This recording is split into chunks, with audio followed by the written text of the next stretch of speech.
4000 ఉన్న పెన్షన్ 6000 చేస్తామని చెప్పింది. మహిళలందరికీ కూడా నెలకు 2500 రూపాయలు ఇస్తామని చెప్పింది. ఇట్లా మీరు అనేకమైనటువంటి వాగ్దానాలు చేసింది. కానీ 18 నెలలు అవుతున్నా కూడా ఆ వాగ్దానాలు పూర్తి చేసే దిశగా మీరు ఆలోచన చేస్తలేరు.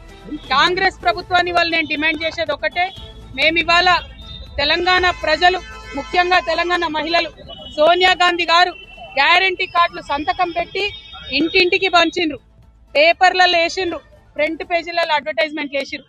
అవి చూసి సోనియా గాంధీ గారి ముఖం చూసి నమ్మి కాంగ్రెస్ కి అధికారం ఇస్తే మరి మీ కోటేసినటువంటి మహిళలు మీరు మోసం చేసి, మీ కోటేసినటువంటి వృద్ధులను మీరు మోసం చేసి, మీ కోటు వేసినటువంటి వికలాంగులను మీరు మోసం చేసి, అందుకే ఇవాళ మేము వేల సంఖ్యలో పోస్ట్ కార్డులు తీసుకొని సోనియా గాంధీ గారికి మరి మేము పంపించడం జరుగుతూ ఉన్నది.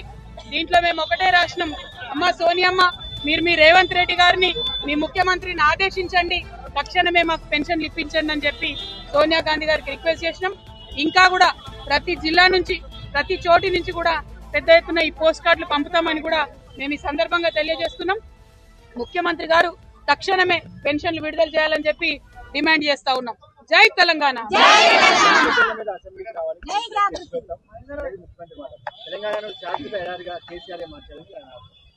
కేసీఆర్ గారి దమ్మెంత అన్నది ఒరిజినల్ కాంగ్రెస్ పార్టీకి తెలుసు కాబట్టే తెలంగాణ రాష్ట్రం వచ్చినటువంటి ఆ రాష్ట్రానికి ఇవాళ రేవంత్ రెడ్డి గారు ముఖ్యమంత్రి అయిన.